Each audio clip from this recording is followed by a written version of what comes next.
Hello guys and welcome back to our channel. Today I will show you how to fix my search bar in Wix.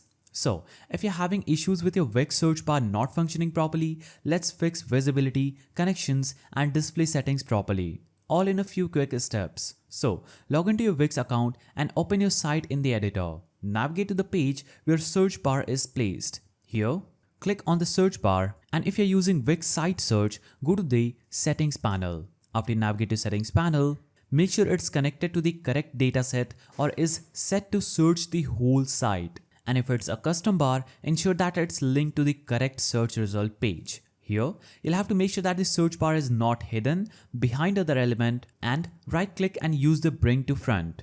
Resize the reposition if it's cut off or misaligned, especially for mobile view. Now, click preview and try typing in your search terms. Check if the results appear correctly and if nothing appears, ensure that your site has indexed content and try republishing.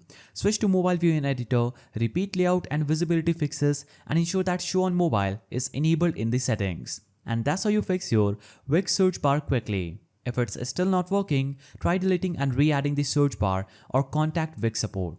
Like and subscribe for more tutorial fixes. And I will see you in the next one.